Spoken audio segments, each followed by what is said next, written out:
Azul, bonsoir et bienvenue. J'ai moi cette spéciale régionale. Nous allons commencer les émissions sur les régionales. Nous allons commencer avec M. François Asselineau. Bonsoir. Bonsoir. Président de l'UPR. Il est chez lui maintenant. Hein. Et on le reçoit tout le temps, même si à chaque fois. Tout le temps, n'exagérons pas. Tout le temps, voilà. Et Christophe est ici. Bonsoir. Bonsoir. Alors Laurent, lui, c'est tout le président. temps. Lui, on le reçoit tout le temps. Ah ben moi, je suis fier d'être Voilà. un de vos chroniqueurs. Très bien. On va parler des régionales, on va parler un peu de la Syrie aussi, de la situation internationale, mais tout d'abord, j'aimerais avoir votre avis sur ce qui s'est passé la semaine passée par rapport à la phrase de Nadine Morano, la France de race blanche. Ah oui. Alors, vous en pensez quoi? Et apparemment, c'est une phrase de De Gaulle, vous qui aimez beaucoup De Gaulle. Oui, j'aime bien De Gaulle, mais j'avalise pas forcément tout ce qu'a dit De Gaulle, puis surtout, il y a des anachronismes. C'est une phrase qu'il a pu dire dans les années 60. Le mot race dans les années 50 et 60 n'avait pas la même signification que c'est devenu en 2015. Voilà.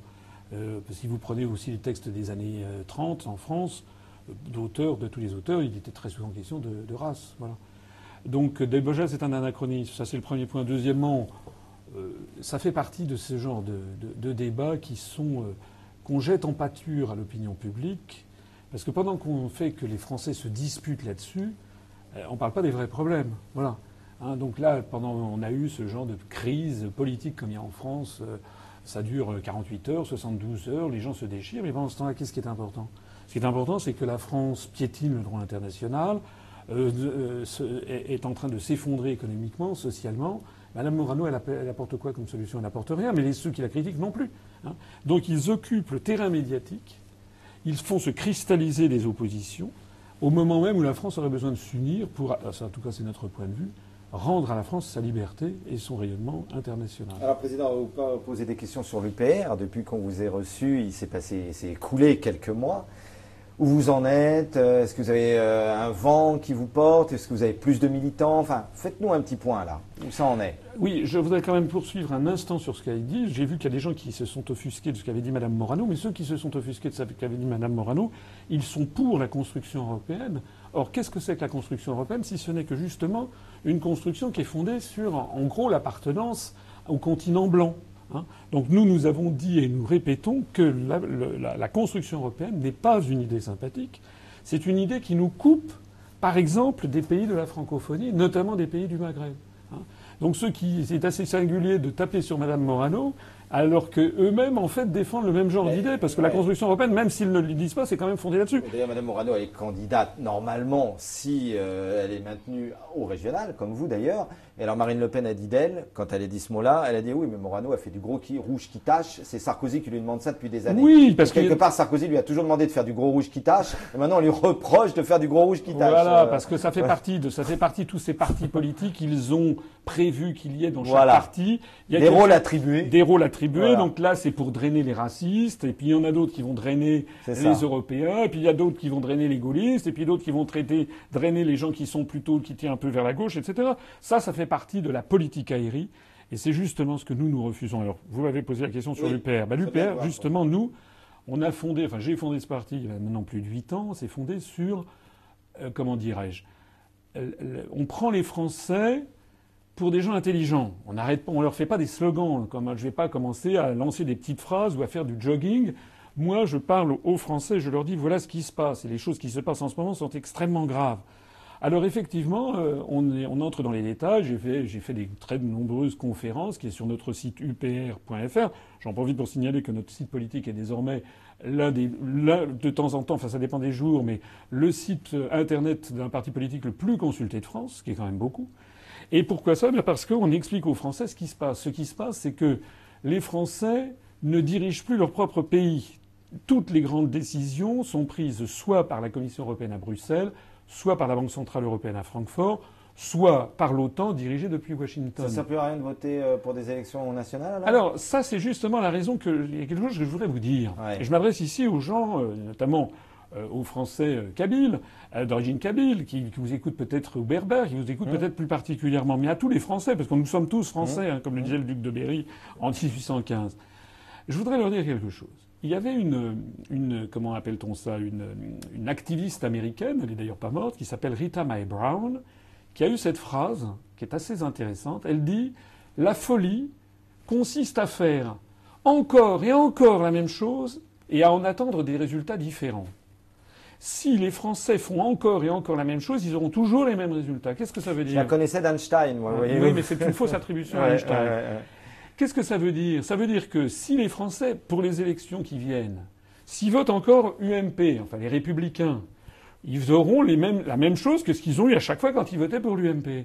S'ils votent pour le PS, ils vont se faire encore une fois enfumer comme ils l'ont été depuis de très nombreuses années. La dernière fois étant en 2012 avec monsieur Hollande qui avait dit, je vous rappelle, que son adversaire c'est la finance. Bon, s'ils votent pour le Discours du Bourget. Voilà, s'ils votent pour le Front National, on aura encore une fois une impasse. Il y aura toujours un scandale, et puis ça sera comment dirais-je, le psychodrame à la française qui dure depuis 40 ans. Et s'ils s'abstiennent, eh ben ils laisseront les mains libres au système. Mais je voulais dire justement, pourquoi quand ils ne veulent pas voter PS, les Républicains ou l'ex-UMP, pourquoi ils vont plus pour le Front National? Pourquoi ils ne vont pas vers des partis comme vous? Mais comment peut-on voter pour un parti que l'on ne connaît pas? Nous avons affaire à une classe politique qui est fondée sur la tricherie, le mensonge. Pourquoi des tricheurs? Parce que actuellement, l'ensemble des grands médias, c'est-à-dire les grandes télévisions nationales, les grandes radios nationales, et même la presse écrite et magazine, ne parlent que de les Républicains, le Parti socialiste et le Front National. Vous vous rappelez de ce livre de Roger Gérard Schwarzenbach qui s'appelait L'état de spectacle? Voilà. Et il montrait bien ça. Il disait le star system s'est emparé de la politique depuis plusieurs décennies. Et il y a le phénomène des stars. Il y a 3-4 stars qui occupent le terrain tout le temps. Mais alors, là où je rejoins Monde, et je vais vous poser cette question-là, Président, quand même, quand il y a une nouvelle offre, qui à droite, qui à gauche, le français ne va pas vers lui. Et c'est vrai que c'est parce qu'on n'entend pas assez. Mais c'est pas vrai. Et, nous avons des nouvelles donnes, ils font tout le temps 0,5. Non mais attendez, nous avons dépassé les 8780 adhérents. Adhérents, c'est bien. Vous me demandiez des résultats. Ça, les adhérents, les gens vont dire qui est-ce qui assure que c'est vrai? Ben moi, je vais vous donner quelque chose qui est vrai. Aux élections européennes l'année dernière, au mois de mai 2014, nous nous sommes présentés dans les 8 circonscriptions interrégionales. Et nous avons fait 0,41% des suffrages, ce qui n'est pas beaucoup, mais il y avait entre 25 et 32 listes. Bon. Et puis c'était la première fois qu'on se présentait. Bon. Mais surtout, comment voulez-vous que les gens votent pour un parti dont ils n'ont jamais entendu parler sur TF1, sur France 2, etc. Bon. Là, nous nous sommes présentés, depuis le 1er janvier, on s'est présenté à 15 élections. 14 élections départementales, dans 10 régions différentes, et une élection législative partielle dans l'Aveyron. Eh bien, nous avons fait en moyenne 1,7% des suffrages. C'est-à-dire que, alors que nous sommes interdits d'antenne sur TF1, France 2, France 3, Europe 1, RTL, RMC, etc. Interdit. Ils ne vous invitent pas. Mais oui, vous n'êtes pas interdit. Vous n'êtes pas hors la loi. Non, nous ne sommes pas. Oui, on n'est pas interdit. Nous sommes de fait. Nous n'avons pas accès à ces C'est vrai médias. que si votre attaché de presse sonne 15 fois à la porte, si ce n'est 30, si ce n'est 40, et que jamais on vous ouvre, là, on peut dire que. Mais il y a quelque chose. Oui, je suis d'accord avec vous là-dessus. Actuellement, nous sommes candidats dans 12 circonscriptions régionales de la France métropolitaine et à l'île de la Réunion. Eh bien, aujourd'hui même, vous allez sur le site de l'Express, eh bien, vous voyez que le magazine L'Express refuse de mentionner l'existence de nos candidats. Et ben, ils ont été prévenus 10 fois. Le rédacteur en chef s'appelle M. Éric Métou. Eh ben, M. Métou ne met pas tout, justement, puisqu'il a refusé de mettre. Ben, ça c'est quoi? C'est de la tricherie. Nous avons saisi le CSA pour pouvoir. Il y a par exemple Europe 1. Europe 1 a décidé d'organiser des débats, là en ce moment, avec les principaux partis politiques, c'est-à-dire PS, les Républicains, Front National et puis éventuellement EELV. On a 2 fois plus d'adhérents que EELV. Qui décide de ce que c'est qu'un parti principal?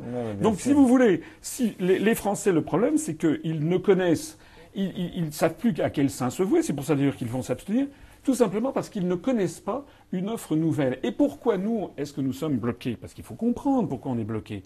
Si Madame Le Pen, elle passe, c'est pas parce que c'est une star et que moi je ne serai pas une star. Vous savez, si on me passe tous les jours sur TF1, sur France 2, vous allez devenir une star. Je vais devenir une star. Bien sûr. Et si Madame Le Pen n'a plus accès aux médias, eh bien plus personne ne la reconnaîtra dans la rue dans 3 ans. C'est justement ce que disait Schwarzenberg, président. Il parlait du phénomène de la starification. Oui, c'est assez facile. Mais pourquoi est-ce qu'on starifie, par exemple, Madame Le Pen ou bien, comment dirais-je, les Républicains, le Parti socialiste, et que nous n'y avons pas droit. Parce que nous avons franchi le mur invisible que l'on ne doit pas franchir dans la société française. C'est-à-dire que nous disons qu'il faut sortir de l'Union européenne. Sortir des trois choses. Voilà. Vous voulez sortir de l'OTAN aussi. Sortir de l'euro et sortir de l'OTAN. Ouais. Et on ne doit sortir de l'Union européenne et de l'euro. On ne peut le faire que par l'article 50 du traité de l'Union européenne. Alors comment sortir aujourd'hui de l'OTAN? On voit ce qui se passe en Syrie, on va dire un mot. La Russie, les États-Unis, la Chine. Est-ce que la France peut se défendre toute seule? Est-ce qu'elle peut s'en passer de l'OTAN? Ben bien entendu. Attendez, pourquoi est-ce que la France ne pourrait pas se... Je rappelle quand même qu'on a quand même on à peu près la sorti un temps. On était sorti du commandement, on était sorti du commandement militaire intégré. Ouais, on n'était pas sorti de de l'OTAN.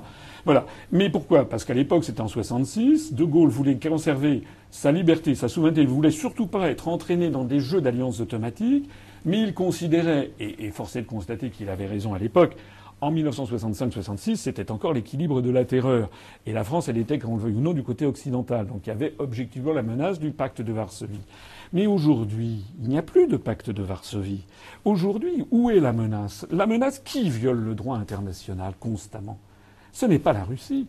Les pays qui violent le droit international, ce sont les États-Unis d'Amérique et puis malheureusement les domestiques de Washington que sont devenus la France et le Royaume-Uni. La Russie a raison d'aider Bachar al-Assad, comme elle le fait. Écoutez, pendant 4 ans, la Russie n'a pas bougé, ou à peu près pas bougé. On a vu que ça fait maintenant 4 ans que les États-Unis et la France, avec l'intermédiaire notamment de l'Arabie saoudite et du Qatar, ne cessent que de déstabiliser le régime de Bachar el-Assad. Je ne suis pas là pour défendre le régime de Bachar el-Assad. Mais moi, je dis simplement, en Syrie, que je où est un pays magnifique, où je suis allé, il y avait quand même, certes, ce n'est pas une démocratie, mais d'abord, est-ce que l'Arabie saoudite ou le Qatar sont des démocraties? Bon, et nous, est-ce que les pays occidentaux sont des démocraties parfaites? Je le montrerai à l'instant. Moi, ce que je sais, c'est que ce pays tenait debout. Et que si, après 4 ans de déstabilisation, Bachar el-Assad est toujours au pouvoir, ça veut dire que forcément, il est soutenu par une majorité de la population. Tous les observateurs le disent. Peut-être parce qu'il a l'armée aussi. N'oubliez pas qu'il a utilisé des armes chimiques. Comment on peut... son peuple, président. Oui, attendez, oui, mais ça, c'est vous qui le dites. Est-ce que nous avons eu comment dirais-je, des études qui ont été faites par des organismes indépendants? Et la Russie a elle-même accepté de détruire son arsenal chimique, donc elle reconnaît tacitement qu'elle l'a utilisé. Peut-être, mais de toute façon, quand il y a un conflit, c'est jamais tout blanc et tout noir. Encore une fois, je ne suis pas là pour défendre le régime syrien. Ce que je suis là pour dire simplement que vous avez une liste de pays, les uns après les autres, l'Afghanistan, l'Irak, la Somalie, le Soudan, la Libye, la Syrie, l'Ukraine, qui sont des pays qui sont en permanence transformés, qui sont déstabilisés, où l'État central a été pulvérisé, pour détruire en fait tous ces États-nations. Dans le cas, il faut quand même pas oublier ce qu'ont décidé les États-Unis après les attentats de 2001. Ils ont décidé de redécider tout le Moyen-Orient. Je peux vous poser une question là-dessus, parce qu'on voit bien qu'il y a des nouveaux nazis qui sont en train d'arriver là depuis une poignée d'années. Hein. Je parle de Daesh évidemment. On voit bien que nous, l'Occident, notre civilisation occidentale, a un petit problème en la matière, avec toutes ces choses qui se passent même à l'intérieur de notre pays. J'insiste sur ce fait que vous avez raison de parler un peu d'une conspiration entre les élites politiques. Je parle des grands et des grands médias. C'est vrai. J'ai pas dit le mot conspiration, c'est vous. Oui, mais non, mais moi je le pense au sens étymologique du terme. Respirer ensemble. J'ai parlé des grands médias. Je pense que BRTV est un bon média, pas forcément un grand. Vous avez vous-même cité plutôt TF1 et Europe 1. Hein. Je dis grand. La preuve, c'est qu'on vous invite. Grand en termes d'audience. Voilà. Je ne dis pas grand en termes d'éthique. Mais je trouve qu'il y a quelque chose d'autant plus grave aujourd'hui que vous vous rappelez cette phrase d'Aragon, que le sang sèche vite en entrant dans l'histoire. Aujourd'hui, on oublie tout à une vitesse. Avec l'arrivée d'Internet, cette révolution numérique, l'instantanéisme énorme. Regardez, je pensais l'autre jour, on a été choqués, nous, à la rédaction, n'est-ce pas, Morand, on a appris ensemble en direct les attentats de Charlie Hebdo. Mais on a l'impression qu'il y a un siècle. Ça vous fait la même chose, vous? C'est-à-dire, quand on parle de Charlie, c'était cette année, il y a une poignée de semaines, de mois, Morand, on parle il y a 300 ans. Et vous sentez cette accélération du temps qui fait que tout s'oublie comme ça en une vitesse. Je crois que la galaxie Gutenberg de Marshall McLuhan est complètement finie. On a une réinvention à faire. Et vous avez bien raison de parler de votre site internet, parce que les politiciens doivent prendre ce tournant-là, le tournant du numérique. Vous voyez ce que je veux dire? Alors, ça, je suis bien d'accord. Qu'est-ce qui fait le succès de notre mouvement? Parce que là, j'ai oublié de le préciser, mais si nous nous présentons dans 13 circonscriptions régionales, ça veut dire que nous sommes en mesure de présenter 1969 candidates et candidats. Ah, bravo! Il n'y a quand même pas beaucoup de partis politiques qui peuvent le faire, et je peux vous assurer que nous sommes le seul parti politique absolument non médiatisé dans les grands médias qui peut le faire. Ça veut dire que nous sommes en train, nous, et vous allez entendre parler de nous de plus en plus, hein, je le dis aux auditeurs, UPR, ils vont en entendre parler de plus en plus parce que nous portons un message de vérité. Et il y a un truc qui est formidable avec Internet, c'est que c'est un sérum de vérité. C'est-à-dire que les mensonges ne tiennent pas. Par exemple, vous parlez de Daesh. Mais maintenant, tous les gens qui se renseignent sur Daesh, enfin sur cet État islamique, savent que des choses sont pour le moins peu claires. D'où viennent les armements de l'État islamique? Comment se fait-il que ça fait maintenant plusieurs mois, peut-être même un an ou je ne sais plus combien, ou 2 ans, que l'armada américaine, l'OTAN n'est pas parvenue à quoi les Russes arrivent depuis en 4-5 jours, semble-t-il, j'ai l'impression que si ça continue comme ça, je pense que c'est le calcul d'ailleurs de Vladimir Poutine, je pense qu'il va avoir nettoyé l'État islamique en 15 jours, alors que les Américains, ça fait 1 an. Ça veut dire quoi? Ça veut dire que l'État islamique, en réalité, il est financé, il reçoit des armes venant de l'Occident. Il est nourri. Nourri. Pourquoi ça? Parce que c'est la thèse et l'antithèse. C'est un peu l'ennemi extérieur intéressant comme les Américains. Voilà, on le soutient et à la fois on le soutient et on fait semblant de taper dessus. C'est de ça. Vous savez que l'UNESCO d'ailleurs a signalé que la Syrie est actuellement pillée de tout. Non seulement il y a des destructions de temples à Palmyre. Les destructions de Palmyre, c'est abominable. Je Pour sais, des humanistes comme nous, et des gens aimant l'histoire comme nous, mais les musées sont pillés comme ils l'ont été en Irak, et derrière il y a des grandes fortunes américaines ou européennes qui achètent tout ça. Hein. Alors, est-ce que François Hollande a raison de dire que la solution doit se faire sans Bachar el-Assad? Enfin, Bachar el-Assad probablement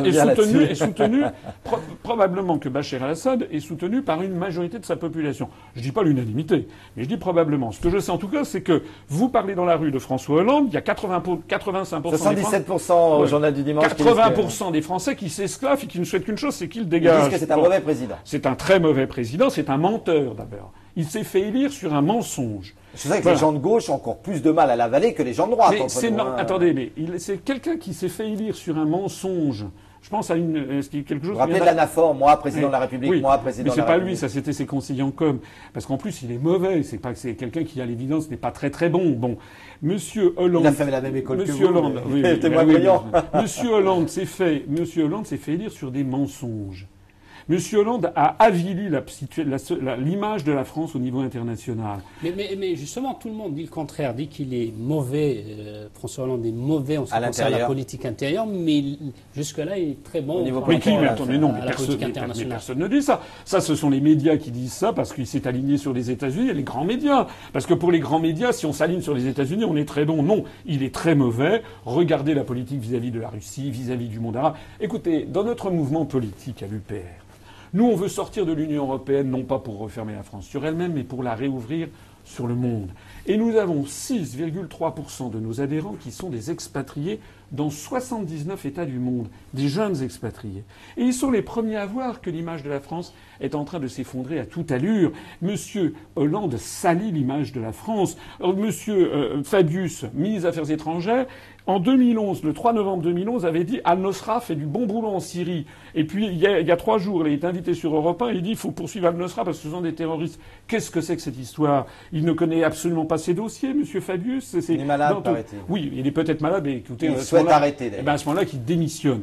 Non mais attendez, on est quand même dans un pays où, alors que vous le savez comme nous, et mieux que nous même, puisque vous êtes un politicien actif, il y a X millions de gens qui sont au chômage. Et, alors, quelle belle image pour l'activité politique et pour le rôle de ministre, qui soit dit en passant, normalement, on veut dire ministre, serviteur, et vous le savez, étymologiquement. Et ils ont eu un ministre du Travail qui préfère reprendre son poste de maire de Dijon et d'arrêter son poste de ministre du Travail. Alors ça, moi, qui suis coach et psychosociologue, je trouve ça mais aberrant, président. Ça vous a pas révulsé, ça? Oui, quelle image ça donne des gens qui sont au chômage, qui cherchent du travail, et le mec ministre du Travail, il l'arrête pour redevenir maire de Dijon. Ah, j'étais révolté, on en parlait Morandin à la rédaction. Alors, je reviens à François Hollande. Il a dit, il est fixé sur François Hollande. Mais non, parce que on peut pas partir dans tous les sens. Ouais. François Hollande a dit que là, il a fait tout ça, il salit l'image de la France. Et j'ai vu que suite aux événements qu'il y a eu à Air France, vous avez vu ce qui s'est passé à Air France. C'est dans le show. Voilà. Hein. Eh bien, François Hollande a dit qu'il salissait, que ça ternissait l'image de la France. Mais c'est rien par rapport à ce que lui il a fait et ce qu'il fait. Un mot peut-être sur cette affaire d'Air France. Oui, c'est important. Moi, j'ai été stupéfait. On n'avait jamais vu ça en France depuis très très très lynchage, hein, quasiment un lynchage de responsables d'une entreprise. Le DRH. Alors, voilà, du DRH et puis d'un autre directeur. Alors, bien entendu, on peut pas cautionner ce genre de choses. Ça, on essaie d'être dans un état de droit, dans un état raisonnable. Mais ce qu'il faut voir, c'est comment se fait-il que ce genre d'événement arrive? C'est parce qu'il y a des gens qui sont poussés à bout. C'est ça. Parce qu'il est question, vous savez, Air France est sur la pente descendante. Parce que si on supprime 3000 emplois, 14 avions, un avion, c'est 100 personnes qu'il y a derrière.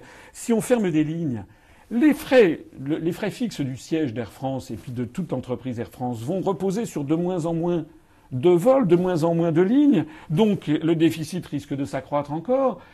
Je pense raisonnablement que l'avenir d'Air France maintenant est gravement menacé. Ouais. Et les personnes qui sont là, on leur dit il faut qu'elles ne respectent pas le dialogue social. Mais le dialogue social, ça n'est pas uniquement de dire aux gens, eh bien écoutez, voilà, vous êtes licenciés, mais là, on a fait le dialogue social. Là, on est vraiment à un point, et vous qui connaissez bien l'économie de notre pays, vous avez fait l'ENA, et vous êtes à la pointe de ça. On a l'impression, alors sans jouer trop les déclinologues à la Nicolas Balvrez, la France qui tombe, on a l'impression que notre économie va de mal en pis. J'ai des amis, mes meilleurs amis qui ont fait la même école que vous, avec qui je discute, moi c'est plutôt Normal Sup, le Céléna comme vous, et qui nous disent oui, et même on tait aux citoyens, du verbe taire, la réalité de la situation économique de la France pour pas trop effrayer les gens. La France se grécise, excusez-moi ce néologisme. Je suis d'accord. Et donc, qu'en pensez-vous, Président? C'est-à-dire, fait que Air France est en train de mourir, vous vous rendez compte? Air France. La première chose que j'en pense, c'est que je vais vous donner à l'issue de cette émission un formulaire d'adhésion à l'Union populaire républicaine. Bon, parce qu'il faut se mobiliser pour ça. Parce qu'effectivement, vous avez raison, la situation est catastrophique. Il n'y a pas 3 500 000 chômeurs. Il y a, selon les statistiques de l'INSEE, les chômeurs de catégorie A, B, C, D et E, c'est 6 500 000. Ouais. Si on y ajoute les gens qui ont un tout petit boulot, et encore, ce sont des statistiques officielles. On est peut-être à 7 ou 8 millions de personnes qui sont sans emploi ou sous-employées en France. La misère se répand à toute allure et ça ne va faire que s'accroître puisque nous avons un euro qui est beaucoup trop surévalué et des politiques budgétaires récessives qui nous obligent à faire la même politique que l'Allemagne. On a des politiques nulles parce que on a des gens qui sont... Nous avons des lâches. Nous avons des lâches qui appliquent les décisions qui sont décidées par Washington dans tous les domaines. Notre mouvement politique explique que la construction européenne est pilotée depuis Washington depuis sa création. Et que l'OTAN et l'Union européenne sont les deux faces. Une face civile, l'Union européenne, une face militaire, l'OTAN, les deux faces de même asservissement de l'Europe par les États-Unis. Eh bien ça, il n'y a qu'un seul mouvement politique en France qui le dit. Il n'y a qu'un seul mouvement politique en France qui dit la solution, tout ne va pas s'améliorer d'un seul coup par un coup de baguette magique, bien entendu. Mais la première chose à faire, quand vous êtes dans la panade, c'est déjà de reprendre en main les manettes. Il faut que les Français se rassemblent au-delà du clivage droite-gauche pour sortir la France de l'Union européenne, de l'euro et de l'OTAN. Sinon, qu'est-ce qui va se passer? Il va se passer que le phénomène qu'on a vu à Air France va se répandre dans la société française. On va avoir des gens de plus en plus violents, parce que lorsque vous perdez tout, lorsque vous perdez votre emploi, vous voulez tout casser. Et lorsque vous avez... comme les agriculteurs. Oui, et lorsque vous avez des ministres ou des dirigeants d'entreprise qui vous ont menti, qui se sont fait élire sur des mensonges, parce que M. Hollande s'est fait élire sur un mensonge, il devrait démissionner compte tenu du programme sur lequel il s'est fait élire. C'est un programme de droite. Eh bien, mais pas de droite, c'est le programme européiste, c'est le programme décidé quand tu prends par les Macron traités. comme ministre de l'économie, c'est la raison pour laquelle il faut maintenant... MEDEF à Bercy. C'est pour ça qu'ils ne veulent pas débattre avec moi dans les grands médias. François Hollande, on dit aussi que François Hollande a bien travaillé pour la Grèce. C'est un peu grâce à lui. Alors, on peut vous interroger sur la Grèce. Oui. Alors d'abord, pourquoi la Grèce d'abord, si vous voulez, soyons sérieux. Au niveau mondial, M. Hollande pèse une plume. C'est un paltoquet. C'est-à-dire que la France pèse de moins en moins, alors. Bon. Donc ceux qui pèsent au niveau mondial, c'est les États-Unis d'Amérique, c'est la Russie, c'est la Chine, c'est bientôt l'Inde, etc. Et puis c'est... En Europe, vous avez un petit peu le gouvernement allemand, mais nous ne sommes pas de ceux qui pensons que l'Europe est à la botte des Allemands. C'est vrai que l'Allemagne impose ses directions parce que c'est la principale économie, mais l'Allemagne elle-même est sous la tutelle de Washington. Voilà. Donc sur la Grèce. On voulait vous poser la question parce que vous avez vu l'histoire de Alexis Tsipras qui démissionne, qui se représente et qui est réélu. On voulait vous poser comment vous analysez, et je vous laisse répondre après, que les Grecs finalement redonnent quitus à Alexis Tsipras et ont peur de quitter le système euro, se disant que ça va être pire. On a l'impression de ça, quoi. Mais pourquoi cela? C'est parce que c'est la même situation en Grèce qu'en France. C'est-à-dire que toute pensée qui est contraire à l'idéologie dominante est interdite des grands médias. Mais c'est les citoyens qui ont voté. Mais les citoyens, comment voulez-vous, par exemple, en France, il y a beaucoup de Français qui sont convaincus qu'on ne peut pas sortir de l'euro. Oui. On vient de publier sur notre site une analyse de Vincent Brousseau, qui est notre responsable des questions monétaires. Il a passé 15 ans à Bruxelles, il est diplômé de l'École normale supérieure, docteur en mathématiques, docteur en économie. Il a passé les 5 dernières années à la BCE au service de la politique monétaire. C'est un des meilleurs experts mondiaux. Eh bien, il révèle dans ce dossier que nous venons de mettre en ligne qu'il y a eu plusieurs plans secrets qui ont été élaborés par l'oligarchie pour faire sortir discrètement la Grèce de l'euro. Simplement, au même moment qu'ils préparaient ça en douce, on ne sait jamais, ils claironnaient dans tous les médias qu'ils ont verrouillés que c'est absolument impossible. Alors pourquoi ils n'ont pas voulu faire sortir la Grèce de l'euro? Mais parce que, alors on l'explique aussi, Ouais. si la Grèce sort de l'euro, c'est tout l'édifice de l'euro et par-delà même tout l'édifice de l'Union européenne qui va s'effondrer.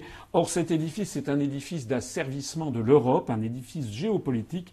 Vous savez qu'après Yalta, la conférence de Yalta de 1944, les États-Unis et l'Union soviétique à l'époque se sont partagés l'Europe. Eh bien, l'Union européenne a été le moyen de domination géopolitique de l'Europe. Alors, juste une minute. Il vous reste une minute, je vous laisse. Vous voyez, ça passe vite. Hein. Ça passe vite. Parce que vous ennuyez Surtout pas que avec nous. Christophe parle beaucoup sur les régionales. Donc vous êtes présent, vous m'avez dit, dans toutes. Dites-moi un mot sur les régionales. Dans toutes les régions. On est présent dans toutes les régions. Vous-même, vous êtes candidat? Oui, je suis candidat en Île-de-France. Je fais un appel à tous ceux qui m'écoutent. Il n'y a aucun risque de voter UPR pour les régionales. Il n'y a que des bonnes choses à attendre. Parce que si vous revotez les Républicains, le PS, le Front National, ou si vous vous abstenez, ça va continuer comme d'habitude. Si en revanche les électeurs votent pour nous, ils vont voter pour un parti qui ne les a jamais trompés et qui ne s'est jamais trompé. Sur l'affaire de Tsipras, dès le début, nous avons dit que les Grecs allaient se faire avoir. Pourquoi? Parce que Tsipras avait dit qu'il voulait rester dans l'Union européenne et dans l'euro. Nous disons, et c'est la Grèce en est encore une confirmation, que la seule façon de vraiment commencer à changer les choses, c'est de sortir de l'Union européenne, de l'euro et de l'OTAN. Merci à vous. Merci M. François Asselineau. Président. Merci Christophe. Merci beaucoup. À vous d'être resté avec nous. Restez avec les programmes d'Herbert Télévision. Au revoir. À bientôt.